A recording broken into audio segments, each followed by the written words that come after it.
और बड़ी ईद है और बड़ी ईद की बड़ी बड़ी खुशियां हैं। आई एम श्योर कि आपकी ईद बहुत ही बेहतरीन अंदाज से गुजर रही होगी और खाना वाना सबने खा चुके होंगे, क्योंकि बड़ी ईद पर यही होती है कि किसी के घर में कलेजी बन रही होती है, किसी के घर में जो है वो नमकीन गोश्त बन रहा होता है, कबाब मुख्तलिफ तरह के बन रहे होते हैं। तो डिफरेंट डिशेज़ से जहाँ पर आप महसूस हो रहे हैं, तो वहीं पर आपकी खुशियों को दोबारा करने के लिए हम आपके साथ मौजूद हैं। और हमारे साथ हमारे बड़े ही ख़ास मेहमान मौजूद हैं जो कि अपनी ईद की मसरूफियत में से टाइम निकाल कर आज हमारे पास आए हैं आपके साथ और हमारे साथ ईद सेलिब्रेट करने के लिए। तो विदाउट वेस्टिंग टाइम उनसे मैं आपका इंट्रोडक्शन करवा देती हूँ ताकि हम अपनी मज़ेदार सी गपशप का आगाज़ कर सकें। हमारे साथ मौजूद है वहीद रामे साहब और ये चेयरमैन है council of loans owners association, और साथ ही साथ इनके तशरीफ़ फरमा है mister Mahmood Yusuf, chairman cloth board. अस्सलाम वालेकुम एंड अ वेरी ईद मुबारक। आपको भी ईद की खुशियाँ बहुत बहुत मुबारक। खैर मुबारक सर, आप कैसे हैं? आपको भी ईद मुबारक जी।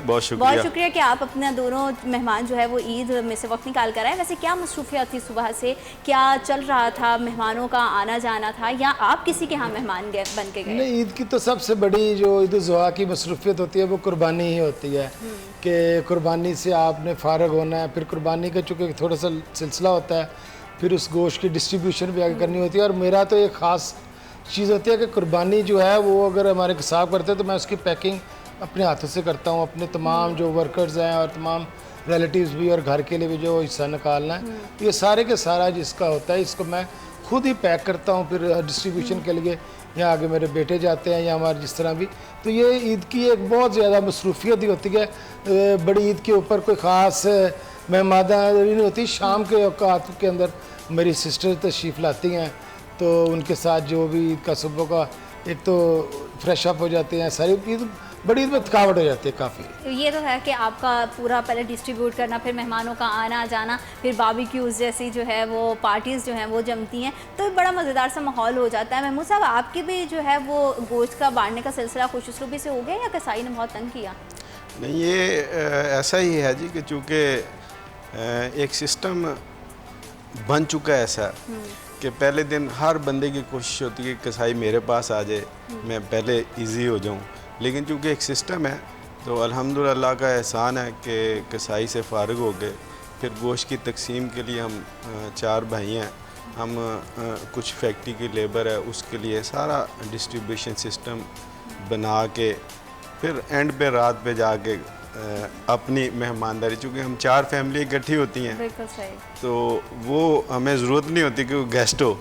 4 फैमिली अल्हम्दुलिल्लाह घर के अफराद ही ऐसे होते हैं कि वो पहले दिन वो हम चूँकि सारे दोस्त हम इकट्ठे होते हैं बड़े भाई के घर पे, ऐसे पहला जैसे दिन वैसे हमारे घर में तो इस तरह से तकसीम होती है, पहला दिन ददियाल के साथ, दूसरा ननियाल के साथ, एंड थर्ड डे फिर आप अपने दोस्त अहबाब के साथ जाते हैं। तो जारी बात है आप लोग तो मैरिड हो, तो आप लोगों का जो है वो सेकंड डे जो है वो एज़ यूजुअल बाकी पाकिस्तानियों की तरह ससुराल डे होता है या कुछ और मसरूफियत? नहीं, अब मेरे तो बच्चे जो हैं वो अपने ससुराल जाते हैं तो वो ही जाएंगे। तो हम तो मेहमानदारी के अंदर ही होते हैं। फिर पहले दिन की थकावट, फिर वेदर बड़ा हाश है, इतनी सख्त गर्मी है, तो उसमें कोशिश यही है कि आगे भी किसी के घर जाएंगे तो उसको भी जाके बॉदर ही करना है। तो अपने घर में आराम से बैठेंगे, कोई लंच के टाइम पे कोई अच्छी सी डिश बना के, कोई भुना हुआ गोश्त बना के या इस तरह की कुछ भी चीज़। लेकिन ये भी बात है कि जितनी गर्मी है इसके अंदर आप गोश्त को बहुत ज़्यादा मकदार में खाएंगे तो फिर आपकी अगली मंजिल जो है वो हॉस्पिटल ही नहीं है। ये एक बड़ी अच्छी बात है कि आपने खाना पीना सब कुछ है, लेकिन उसके पोर्शन को कंट्रोल करके ताकि आप खुशियों को जो है एंजॉय कर सकें, ना कि आपकी तबीयत ख़राब हो सके। और साथ ही साथ मौसम की आपने बात की, मौसम किसी भी तरह का हो, ख़वातीन के लिए शॉपिंग बड़ी ख़ास होती है। तो बेगम को ईद की शॉपिंग कभी खुद करवाई है? नहीं, अब तो वो अपने बच्चों के साथ ही चली जाती अभी की नहीं बात करी मैं, वैसे बात हाँ, ये तो पाकिस्तान के हर जो शादीशुदा इंसान है उसकी ये अवलीन जो फ़र्ज़ होता है कि उसने अगर घर में सुकून से और इज्जत से रहना है तो उसने ईद की आम भी जो है उसने शॉपिंग खुद करवानी है और खूब करवानी है। खूब करवानी है तो आप भी खूब करवाने पे महमूद साहब ऐसा ही है, इत्तेफाक करते हैं? हाँ जी, बिल्कुल ऐसा ही है। चूँकि अब थोड़ा सा चेंज आ गई है, अब बच्चे बड़े हो गए हैं, बहू मौजूद हैं, तो मिसिस उन्हीं के साथ जाके शॉपिंग करती है। लेकिन आप पीछे चले जाएं थोड़ा सा तो फिर ऐसा ही था। शादी के बाद की पहली ईद आपको याद है? जी बिल्कुल अच्छी तरह याद है जी। तो वो थोड़ी सी हसीन यादें हमारे साथ भी शेयर करें। ऐसा ही था कि तब ये होता था ससुराल डे। अब चूँकि बच्चों का ससुराल डे होता है तो मेरे ससुराल चूँकि पिंडी में है, तो पहला दिन चूँकि हमारा बड़े भाई के घर होता है, हम सब इकट्ठे होते हैं, तो सेकंड डे फिर मैं उसको लेके तो सफ़र पे रवाना हो गया पिंडी के। सही। तो बहरहाल ये यादें हैं, बहुत अच्छी यादें हैं।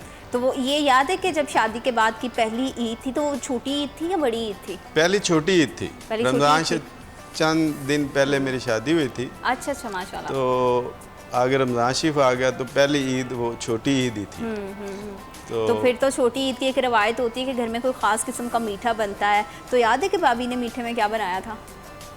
मुझे तो उस वक्त वही मीठी ज़्यादा लगती थी, मुझे अंदाज़ा नहीं है कि उसने क्या बनाया था। है अब भी लगती है, वरना प्रोग्राम देख रही है आपको घर जाके तो इसका खमियाजा भुगतना पड़ेगा। ये हमारा जॉइंट फैमिली सिस्टम था तब भी, तो अब इतना ये याद नहीं है, ये अरसा 30-32 साल का। आपके चेहरे की रौनक देख के मुझे लग रहा है कि आपको बखूबी याद होगा कि भाभी ने जो है वो फर्स्ट टाइम क्या बनाया था। हमारे यहाँ ना जी ईद के ऊपर जब नमाज पढ़ के आते तो हर जो है ना उस फेनियाँ जो है ना वो बहुत सारे नट्स उसमें काट के, पिस्ता बादाम, तो वो हमें मिलती हैं।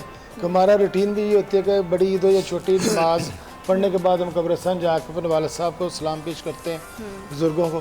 तो फिर घर जब वापस आते हैं तो आगे मीठी ईद हो या छोटी ईद हो या बड़ी हो, इस पे ये स्टैंडर्ड है कि वो हमें जो है वो मिलनी है, ढेर सारे ड्राई फ्रूट्स के साथ जो है वो मिलनी है। उसके बाद बड़ी ईद हो तो हम इस तरह ऐसे आ जाएं कि जाके हमने अपनी कुर्बानी में मशगूल हो जाते हैं। बल्कि फटाफट किसाब का इंतज़ार होता है, उसी को कॉल्स होती है कि वो हमारी कोशिश होती है कोई ईद की नमाज हमारे साथ ही पढ़ ले, या वो अपने जो घर साथ लेकर ही जाए, या उसके जो छुरी कांटे वो हम एक रात पहले मंगवा के इंश्योर कर लेते हैं कि वो 6:30 बजे हमारे जो है ना कुर्बानी कर दे। क्योंकि उसके बाद तो अगर कसाब हजरात आपके हाथ से निकल जाए तो फिर पूरा दिन जो है आपका उनको ढूंढने के चक्कर में लग जाता है। तो ये बड़ी मज़ेदार ट्रिक है, वैसे आप भी इसे ज़रूर इस्तेमाल कीजिएगा कि छुरी कांटे उसके एक रात पहले ला के रख लिए, ताकि वो अगले दिन सबसे पहले आप ही के घर आए और आके जो है वो कुर्बानी का फ्रीज़र उसे अदा करे। आप दोनों की तैयारी देख के मुझे लग रहा है कि मतलब कि अच्छे से जो है आपने सिलेक्शन की हुई है। तो तैयार होने में कितना वक्त लेते हैं? वैसे तो यूजुअली ख़वातीन जो हैं वो बदनाम होती हैं कि ख़वातीन जो है घंटों ले लेती हैं तैयारी में, तो मर्द हजरात की तैयारी में और अगर आपकी बात करें तो कितना वक्त लगता है? रेडीली तैयार हो जाता हूँ मैं, तो एक शावर लेना होता है, लेकिन जो बड़ी मतलब आपको टेंशन नहीं होती है कि मैंने अब सुबह जैसे अभी यहाँ पे प्रोग्राम में आना है तो मैं क्या पहन के जाऊँगा, ये यूँ ये एक रात पहले की वैसे ही हम बड़े खुश लिबास लोग हैं, हमें कभी किसी किस्म का कॉम्प्लेक्स नहीं हुआ। लेकिन ये बड़ी ईद पे होता है कि जब आपने कुर्बानी के बाद शावर वगैरह लेना है तो वो सारे कपड़े शपड़े आपके उस पर ब्लड गिरा होता है या आपको चर्बी वगैरह ना उस पर वर्षन भी हो रही होती है आपको, तो एक दफ़ा लंबे चौड़े तरीके से गुफ्तगू तो बड़ी मज़ेदार से चल रही है, लेकिन यहाँ पे एक थोड़ा सा ब्रेक भी लेना पड़ेगा ताकि जो है गुफ्तगू के सिलसिले को आगे बढ़ाएं। आप भी अपने स्नैक्स वगैरह अपनी कोल्ड ड्रिंक वगैरह को रीफिल कर लीजिए। एक छोटे से ब्रेक के बाद आपसे इंशाल्लाह दोबारा मुलाकात होगी। Will be right back. आपकी खुशियाँ जो हैं एक दूसरे के साथ बांटने से और भी ज़्यादा बढ़ जाती हैं। जिस तरह से ख़वातीन घरों में तैयारी कर रही होती हैं और एक रात पहले ईद से जो है वो घरों में एक बड़ा ही खूबसूरत सा माहौल होता है। आई एम श्योर कि पहला दिन भी ईद का आपका जो है बड़ा ही मसरूफ़ गुजरा होगा। सेकेंड डे पे ये होता है कि अगर आपकी कोई समटाइम ऐसा होता है कि अगर आपकी मेहंदी चूड़ियाँ कुछ रह गई हैं तो फिर सेकेंड डे पे जो है आप उसको ले जाते हो और फिर घर पे मेहंदी वगैरह ये सब चीज़ें। आई एम श्योर आपको भी ये तमाम सिलसिला चल रहा होगा। साथ साथ आप हमारी खूबसूरत सी जो गुफ्तगू है उसे भी इंजॉय कर रहे होंगे, क्योंकि मेहमान खास होते हैं और मेहमान जब भी आते हैं वो अपने साथ खुशियाँ लेकर आते हैं। और वैसे ही ईद का मौका और गेस्ट जब आते हैं तो चार चांद लगा देते हैं। हमारे गेस्ट भी हमारे साथ मौजूद हैं और हम बात कर रहे थे कि किस तरह से जो है खुशउस्लूबी के साथ जो है सब लोग अपनी तैयारी भी करते हैं। तो तैयारी करने में ख़वातीन जो है वो अब आपकी बेगम ज़्यादा वक्त लेती हैं या बेटियाँ ज़्यादा वक्त लेती हैं? सब एक ही तरह ख़वातीन आप हों या आप सब वो एक ही रवानी में होते हैं, तो इतना सबका सब्र आजमाते हैं सब लोग तैयार होने में। तो चलो ये उनकी हुकूमत का वक्त है, वो उनकी चल रही है, जोर है, तो हम तो इंतज़ार करते हैं जी आ जाएंगे तो चले उनके साथ बैठ के कुछ चाय वाय। अच्छा, छोटी ईद पे तो ईदी देना एक जो है खूबसूरत रवायत भी है और घरों में बड़ा इसका होता है, सब इंतज़ार करते हैं। बड़ी ईद पर क्या बच्चे, अब ज़ाहिर बात बड़े तो हो गए हैं, लेकिन बच्चों के साथ जैसे अब बच्चों के आगे वाइफ्स हैं या हस्बैंड हैं, तो उस तरह से फिर बच्चे भी आगे आपको पोतियाँ पोते भी होते हैं। तो अभी भी क्या बड़ी ईद पर वो आपकी जेब हल्की करवाते हैं या बस गोश्त के साथ? नहीं, वो पैसे तो दे बच्चों को ईदी बांटते हैं, बच्चे खुश हो जाते हैं ना। तो ये एक रवायत है, इस तरह ही है कि हमसे हमारे बाद उनको चलेगी, तो ये अच्छी रवायतों को साथ लेके ही चलना चाहिए। तो उसमें आपका कुछ ज़्यादा जाता भी नहीं है पैसों का, लेकिन यह है कि बच्चे या पर्टिकुलरली छोटे बच्चे वो खुश हो जाते हैं। बिल्कुल ठीक है। महमूद साहब, आपसे भी जानना चाहूँगी कि ये सिलसिला क्या आपकी तरफ भी चलता है बड़ी जी ईद पर ऐसा भी? ही है, क्योंकि अब बच्चे बड़े हो गए हैं, बहुएं मौजूद हैं, पोते और पोतियाँ मौजूद हैं, तो उनकी तवाज़ा न की जाए पैसों के साथ तो ईद की खूबसूरती नहीं रह जाती। बिल्कुल बिल्कुल। ईद की खूबसूरती है कि बच्चों के उनको कुछ दिया जाए या बच्चे आके मांगें, वो खुश होते हैं कि पापा कुछ दो, पापा ईदी दो, पापा ईदी दो, तो उनको पैसे देना ये रवायत है और ये अच्छा लगता है। और ये बड़ी खूबसूरत है, और बच्चे जब आपके पास आते हैं और वो उनकी जो खुशी होती है वो आपके दिल को और भी बाग वो बाग कर काबिल देती है। दीद होती है। बिल्कुल इसी तरह से है। अपने बचपन की ईद के हवाले से बताइएगा, कोई किस्सा याद है? अच्छा, अपनी ईद के हवाले से ऐसा है कि चूँकि वालिद साहब बहुत छोटा था जब फौत हो गए, तो ख़ुद ही घर में बड़े थे हम, तो ऐसा था नहीं कि किसी के सामने अब वो कमी महसूस होती है, तो बच्चों को ज़्यादा कोशिश होती है कि दें, उनके साथ ज़्यादा हग करें। चूँकि बाप नहीं था तो ये एक बड़ी कमी महसूस होती थी, लेकिन अल्हम्दुलिल्लाह बड़े भाई मौजूद थे, वो बाप की ही जगह पे हैं, उन्होंने सारी ज़िंदगी शफ़क़त की बाप की जैसी ही दी, तो उनसे ज़िद अड़का होता था कि नहीं मुझे इतने नहीं चाहिए, नहीं मुझे इतने चाहिए, लेकिन उनकी शफ़क़त थी कि जैसा भी हम कहते थे छोटे भाई, वो अल्हम्दुलिल्लाह उन्होंने हमारी हर ख्वाहिश को पूरा किया। बिल्कुल, बड़े भाई जहाँ पे आपके लिए पेरेंट्स की तरह होते हैं, वहीं पे बहन भाई तो बहन भाई हैं, लड़ाइयाँ झगड़े नोक झोंक भी बड़ी होती है। तो आपको रामे साहब को याद है बचपन की ऐसी नोक झोंक जिसके किस्से अभी भी जब ईद के मौके पर जैसे सारी फैमिली इकट्ठी होती है, फिर बच्चे बड़े इंटरेस्टेड होते हैं कि अच्छा मामा बाबा के किस्से सुने कि बचपन में वो कैसे थे, कोई ऐसे किस्से सुनाते होते हैं बच्चों को? नहीं, एक्चुअली मेरा भी जिस तरह महमूद साहब कि मैं खुद चूँकि फैमिली का हेड था, मेरे वालिद साहब जब MMA में पढ़ता था तो वो अल्लाह को प्यार हो गए, तो सब चीज़ों को मैं ही लेके चला। तो वो अभी बहनें कभी कभी याद करती हैं कि आपने बड़ी बहन को जो है उस वक्त तो 100 रुपये ईद में रखल बहुत हैंडसम होती थी, तो आप उनको दे देते, हमें 10-10 रुपये पर तनख्वाह देते थे। तो ये चीज़ों का अभी तक वो हमें ताना सुनना पड़ता है कि वो हमारे बच्चों को कहते हैं कि यार आपके बाप ये ज्यादती कर सकते हैं आपके साथ, तो इससे आपने करना बराबर लेनी है, आपने बेटी है या बेटा ईद बराबर लेनी है।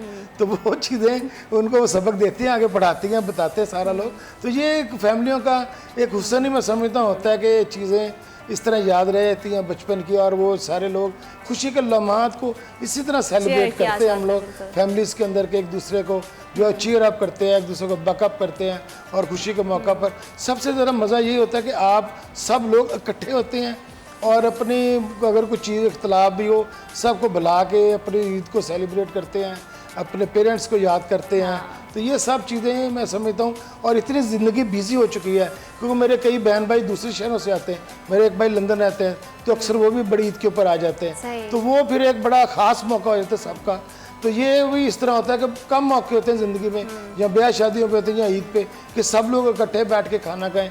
तो ये मैं समझता हूँ कि हमारी ज़िंदगी का अब हासिल ज़िंदगी है ये चीज़ें। बिल्कुल ठीक है। और जब वैसे बंदा जवानी में होता है तो बहुत बार कभी आप लोग कॉलेजेस में अपने होंगे तो कोई देखने में अच्छा लग जाता है, भाभी आप ज़रा थोड़ी देर के लिए कान बंद कर लें, हम जो है थोड़ा सा ऐसा, कभी कोई अच्छा लगा था, कभी दिल चाहा था कि किसी को जाके ईद का मौका आया तब तो जो है वो कार्ड से दिए जाते थे, तो किसी को कार्ड दें और ईद विश करें, ऐसा कभी हुआ था? शहरों ना कटा देना, बहरहाल उस वक्त हमारे तो शहर से नहीं निकलते, घर का पता नहीं, घर का कुछ ईद नहीं कार्ड कर होते थे हमारे ज़माने में, तो ईद कार्ड हम भेज देते थे, या हमारे जो MA के अंदर जॉइन होती थी को एजुकेशन, तो ईद कार्ड एक्सचेंज हो जाते थे। ऑब्वियसली एक हुसन परस्त आदमी या एक जिंदा दिल आदमी जो होता है वो इस सारी चीज़ों को हम देखते हैं, और अट्रैक्ट होता भी है बंदा, और अट्रैक्शन दूसरों की भी हासिल करता है। तो ये चीज़ें जवानी में सरजद हुई हैं, लेकिन वक्त के साथ साथ हर चीज़ पे एक गर्द पड़ चुकी है, और ज़िंदगी के हादसों ने, लूमों ने हमारी तो ज़िंदगी जो है ना कारोबार नहीं आके ना इसमें ही देख लें।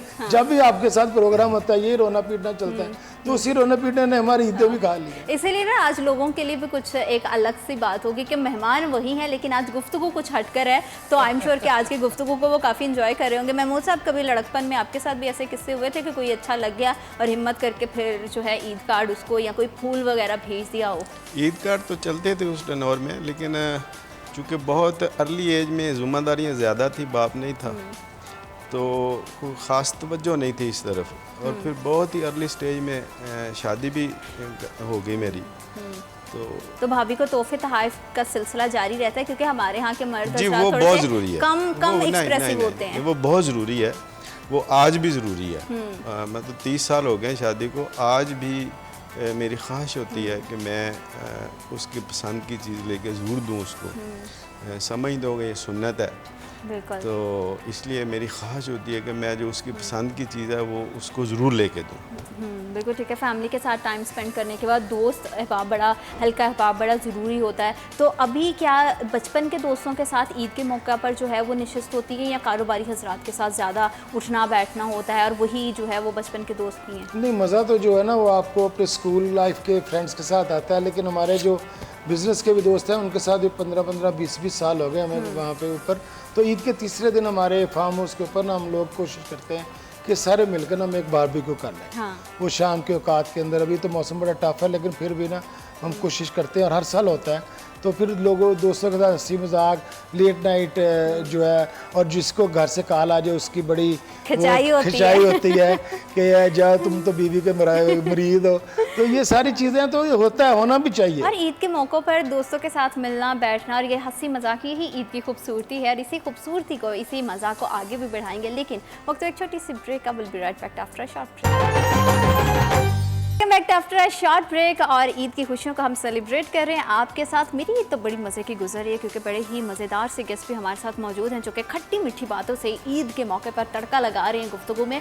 और गुफ्तगू में तभी मज़ा आता है जब आप अपने किस्से, कहानियाँ और जो है मज़ेदार से किस्से शेयर करते हैं। तो आई एम श्योर कि हमारे गेस्ट की जितनी भी गुफ्तगू है उसको आप भी इंजॉय कर रहे होंगे, और मैं तो आपके साथ हमेशा ही जो है बड़ा खुश रहती हूँ। मुझे आपके साथ बात करने में बड़ा मज़ा आता है, क्योंकि ईद का मौका है तो स्पेशल तैयारी भी है।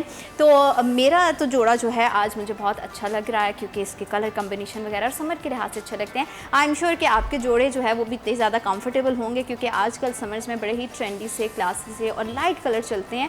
तो इस तरह के जोड़ों की मैं देख भी रही थी कि ख़वातीन को बड़ी टेंशन होती है। तो ख़वातीन की जो टेंशन है ना आजकल, तो उसको बड़ी सारी ऑनलाइन शॉपिंग ने उसे आसान कर दिया है। तो ऑनलाइन शॉपिंग से मुझे याद आया कि अगर आप लोगों को शॉपिंग करने का मौका मिले तो आप ऑनलाइन प्रेफर करते हैं या इन स्टोर जाके?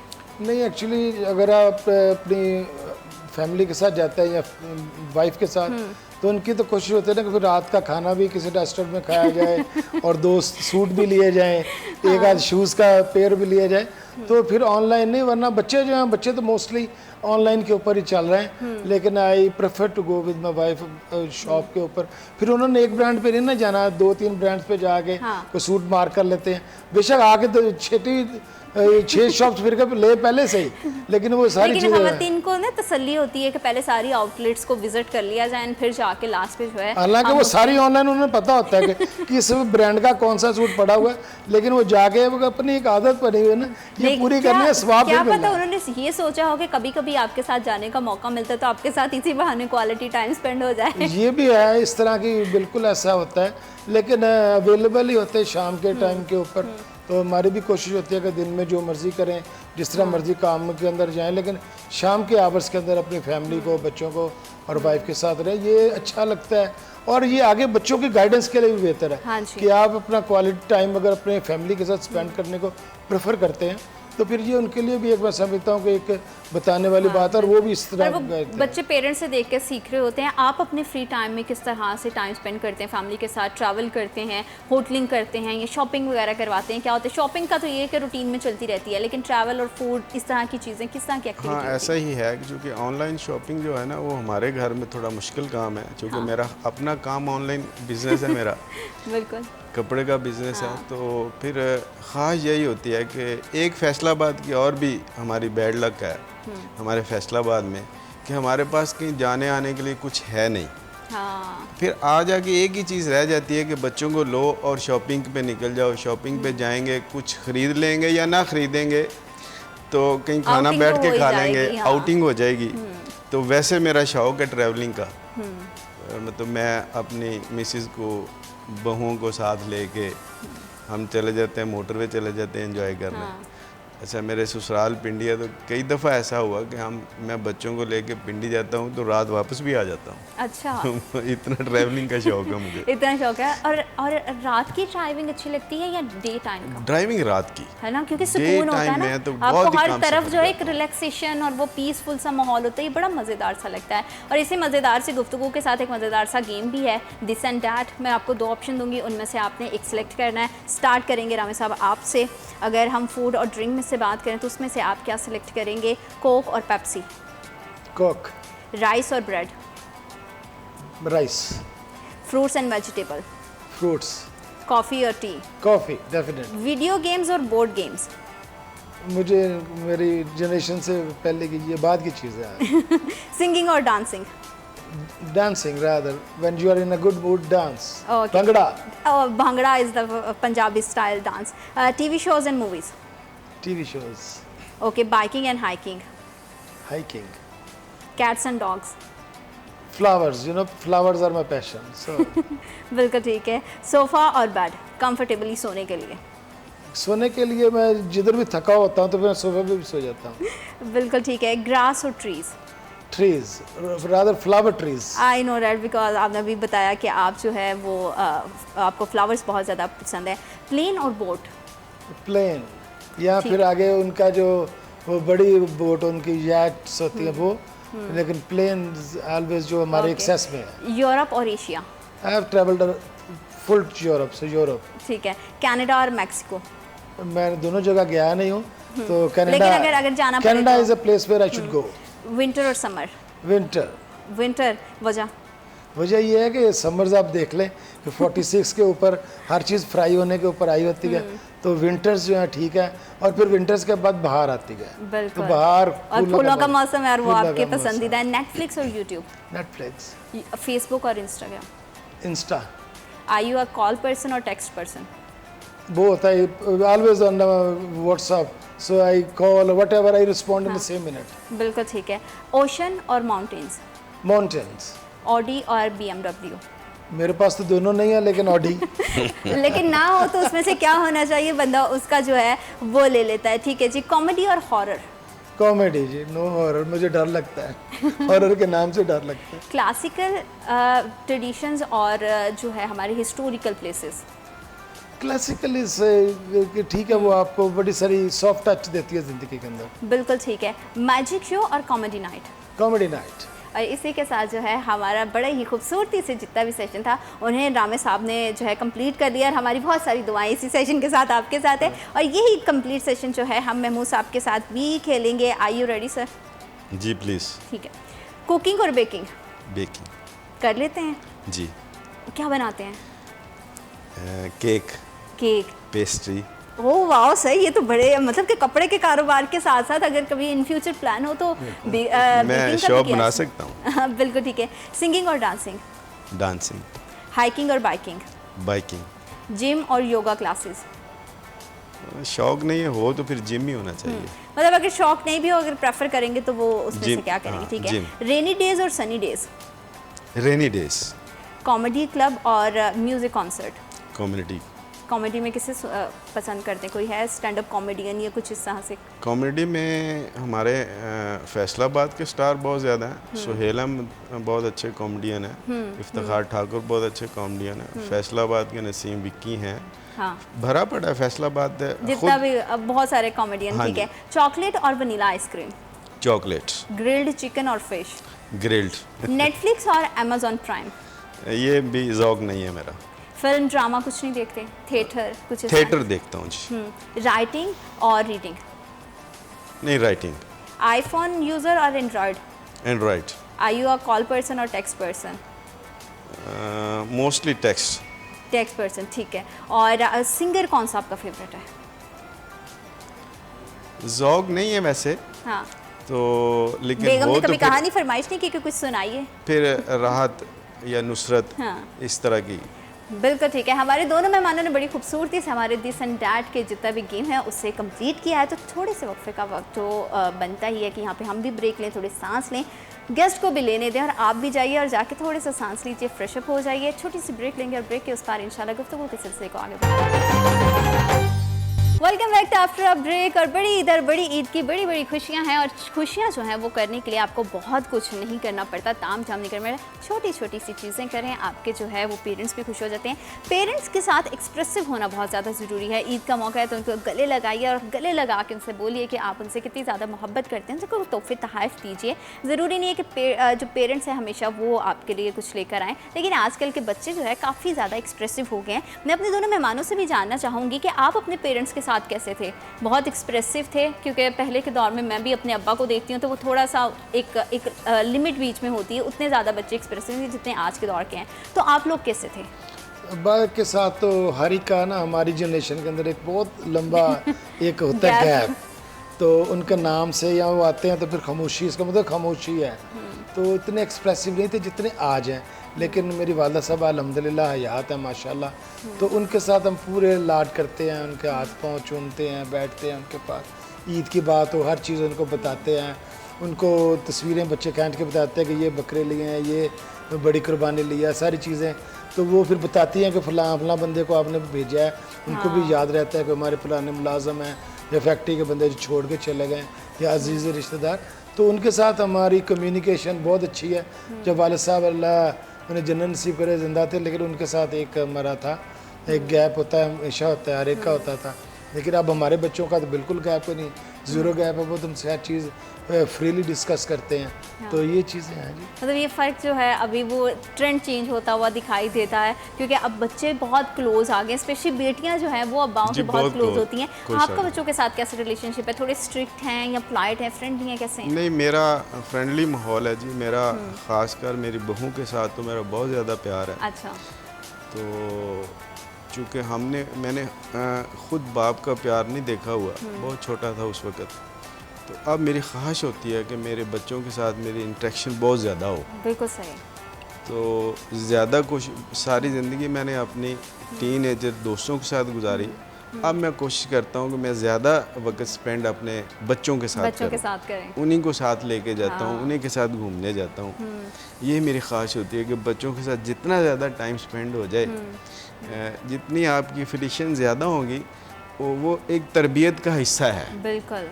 बच्चों की तरबियत का ये एक हिस्सा है कि आप पेरेंट्स का बच्चों के साथ कनेक्ट होना, जो कि पिछले अदवार में बहुत कम था। हमारे अदवार में वो जैसे रामे साहब ने फरमाया कि वो बाप का और बेटे का एक गैप होता था। हाँ। लेकिन आज वो नहीं है और होना भी नहीं चाहिए। बच्चों के साथ गैप नहीं होना चाहिए। आपकी बच्चों के साथ दोस्ती होगी तो फिर बच्चों की तरबियत समझे कि आप अच्छी हो रही है। बिल्कुल बिल्कुल ठीक है। अच्छा, वैसे दौर कोई भी हो, पहले के दौर में जैसे आपने कहा कि फादर्स के साथ एक गैप होता था, लेकिन अम्माओं के साथ हर दौर में जो है बच्चों की एक बड़ी खास किस्म की बड़ी वो बड़ी एफिलिएशन रहती है। तो कभी ऐसा होता था कि अब्बा से कोई मार पड़ने का डर है, कोई गलती हो गई और फिर बस अब मार के डर से अम्मा के पास जाएं और जाके कहा कि अब बचा लीजिएगा किसी तरह से? कोई ऐसे वाक़यात है? ये वो रवायत है जो हमारे ज़माने में भी थी कि हम अपनी माँ के जो वो पहलू में बैठ जाते थे, वो पता होता था, लेकिन वाला साहब वहाँ से भी खींच लेते थे।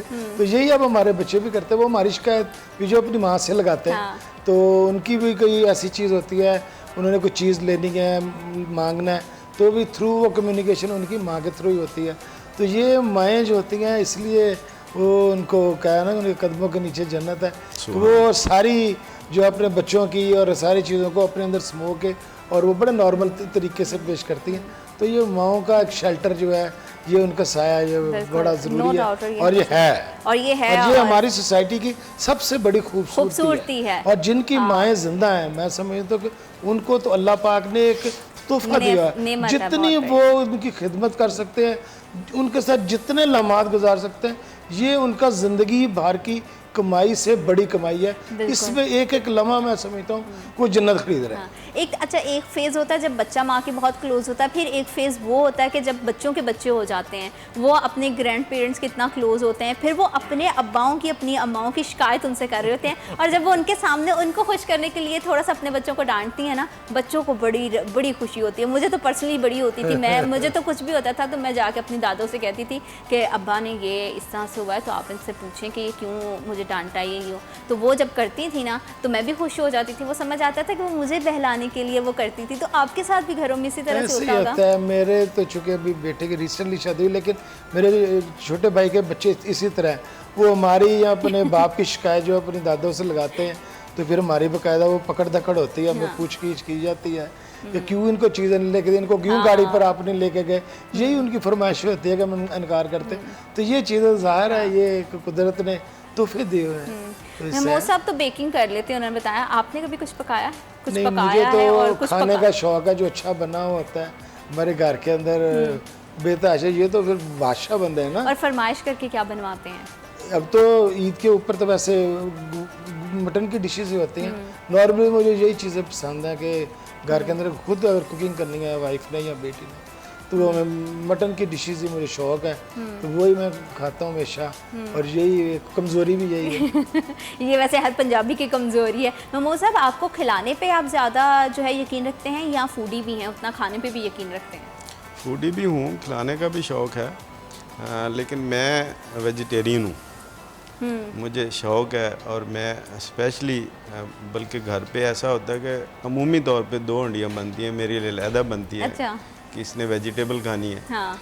तो बच्चों ने अगर मटन खाना भी होगा, मैं मटन लूँगा भी तो वेजिटेबल में ही लूँगा। अच्छा, बिल्कुल सही। हाँ ठीक है, मतलब कि आप दोनों की पसंद है और अल्लाह करे कि आपकी बाकी के ईद के दिन भी जो है बड़ी खुशरूबी से गुजरे, मज़ेदार से आप खाने खाएं, फैमिली के साथ एंजॉय करें। और बहुत शुक्रिया कि आप फैमिली के टाइम में से टाइम निकाल कर यहाँ पे आए। आपकी खुशियों को और भी दुआला करते हैं और स्टूडियो से बाहर चलते हैं और देखते हैं कि हनान कहाँ पे और किसके साथ अपनी ईद जो है उसे सेलिब्रेट कर रहे हैं। ईद की खुशियों को और 4 चांद लगाते हैं। हनान की तरफ बढ़ते हैं। जी हनान, और